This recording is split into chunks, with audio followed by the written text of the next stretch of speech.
Bonjour, bonsoir à vous tous et à vous toutes, élèves du lycée national 2.0 de la plateforme pratique du ministère de l'Éducation nationale et de la formation professionnelle. Je suis RFG, votre professeur de philosophie.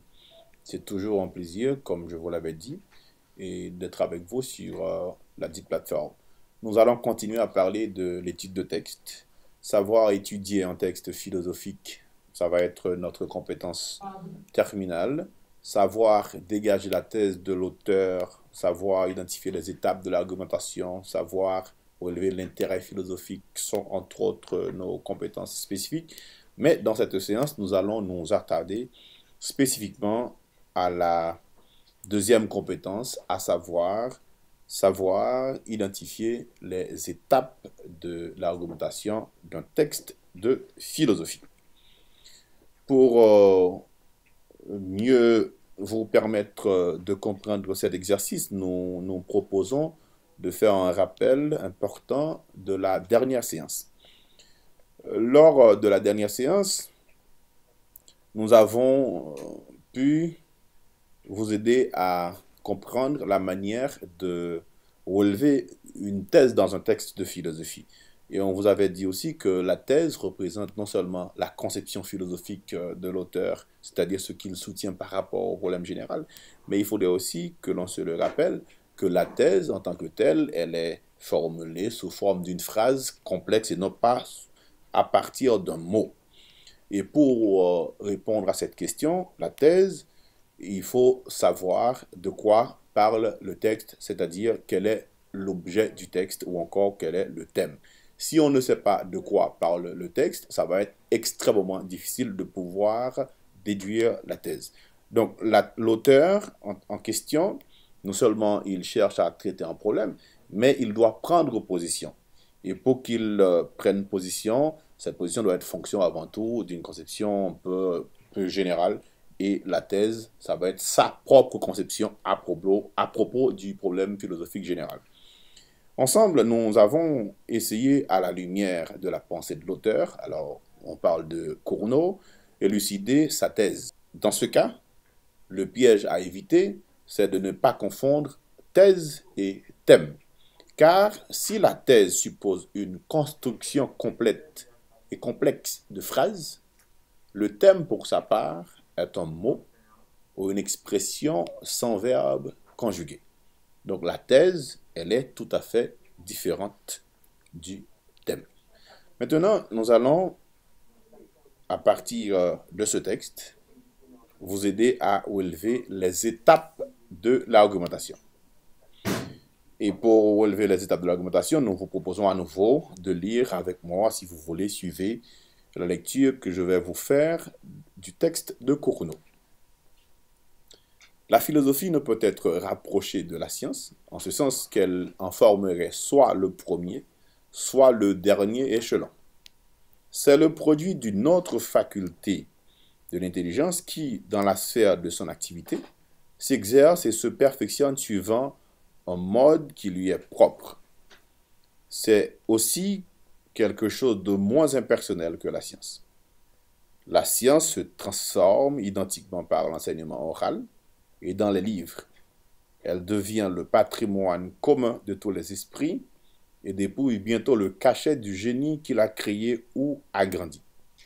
Dans l'ordre des spéculations philosophiques, les développements de la pensée sont seulement suscités par la pensée d'autrui.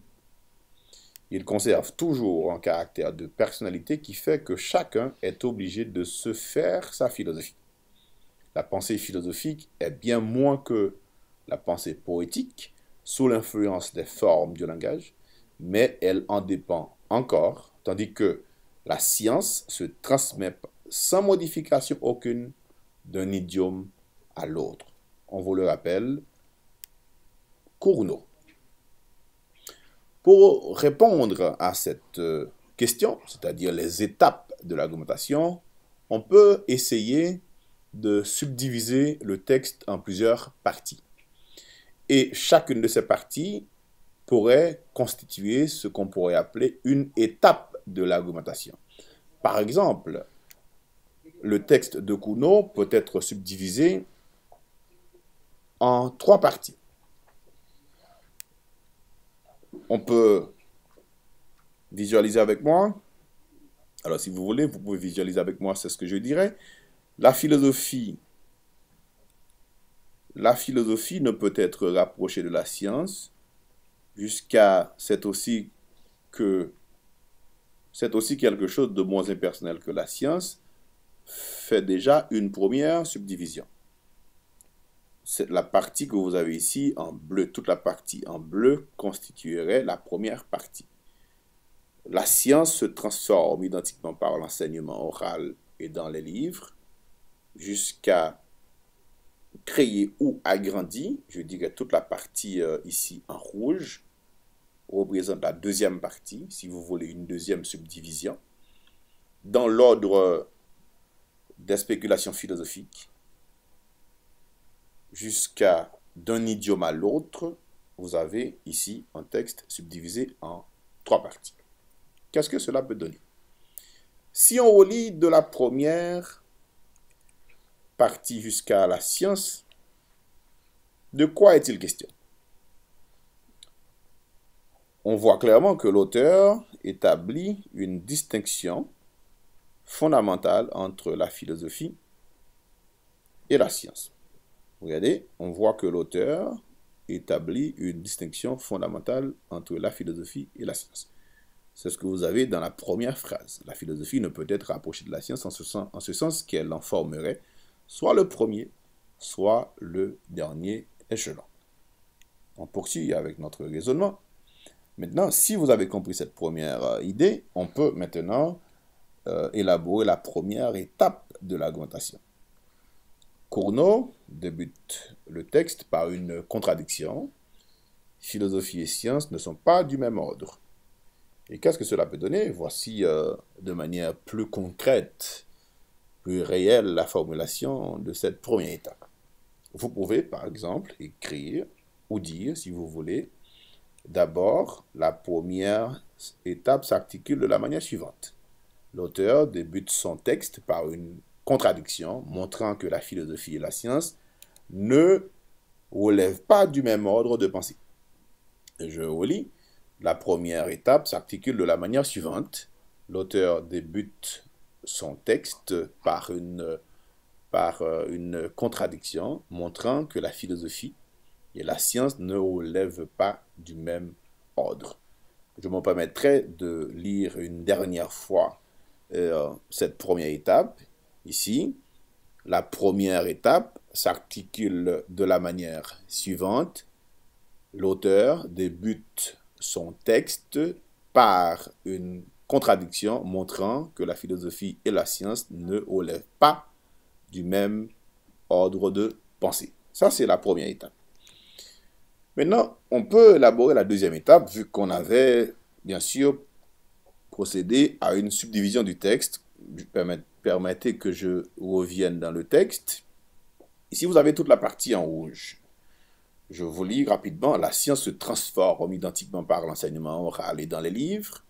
Elle devient le patrimoine commun de tous les esprits et dépouille bientôt le cachet du génie qu'il a créé ou agrandi. Là, vous avez cette partie-là. Regardons ce que cela peut donner en termes de réponse. Et dans la deuxième partie du texte, on identifie un seul thème, à savoir la science. Et nous dit, si vous voulez, que cette dernière se transmet par l'enseignement oral dans les livres et devient le patrimoine commun de tous les esprits. Bon, voilà ce que cela peut donner comme élément de réponse à la deuxième étape de l'argumentation.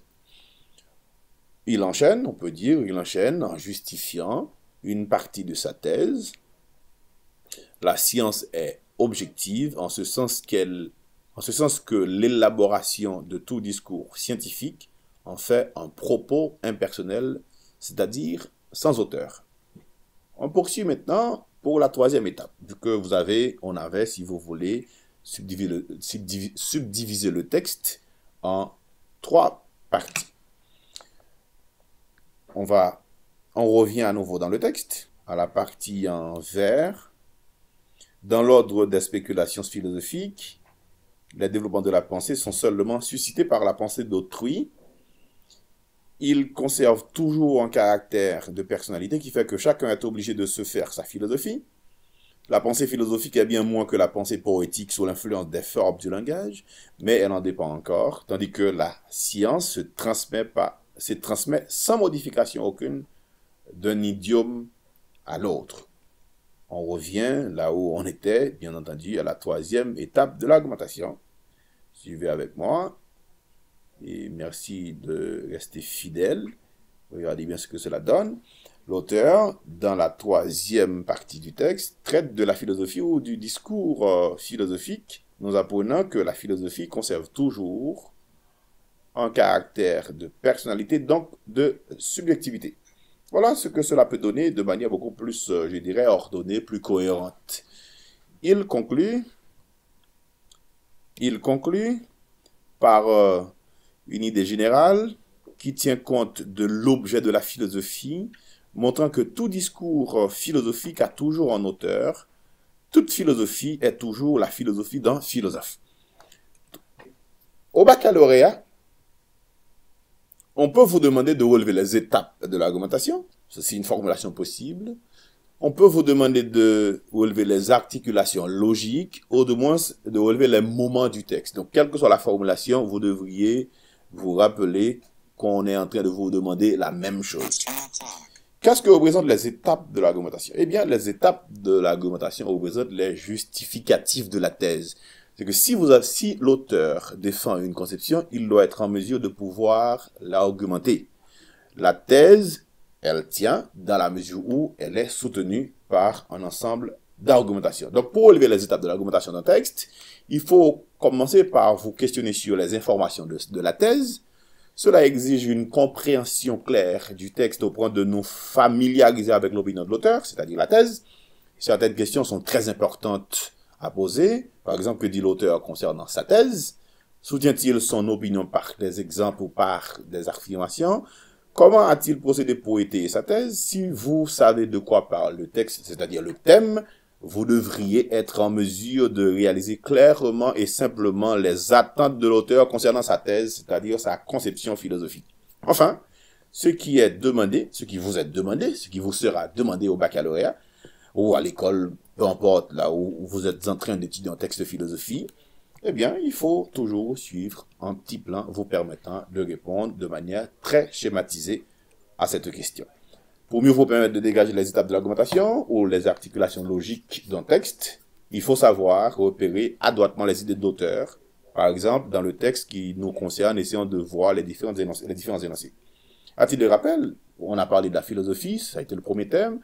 Le deuxième thème, ça a été la science. La philosophie ne peut être rapprochée de la science. La philosophie est le produit d'une autre faculté d'intelligence. La philosophie est moins impersonnelle que la science. Ça, c'est de la philosophie. La science se transmet par, je dirais, de manière identique, par l'enseignement oral et dans les livres, et elle devient un patrimoine commun de tous les esprits, etc. Là, vous avez déjà un texte à deux grands thèmes importants, et c'est très simple. Pour réaliser les étapes à nouveau, l'élève doit dire l'essentiel de ce qui est exprimé dans chaque partie du texte. Vous ne devez pas négliger certains verbes qui concrétisent la cohérence des étapes, telles il débute, il enchaîne, il conclut. Voilà les amis, ce qui met fin à ces séances, je dirais, sur l'étude de texte. J'espère que vous avez retenu l'essentiel de nos propos sur globalement l'étude de texte, comment relever une thèse, comment identifier les étapes de l'argumentation, voire même comment traiter, si vous voulez, d'autres questions qui vous seront adressées, qu'on n'a pas abordées ici. Portez-vous bien et à bientôt.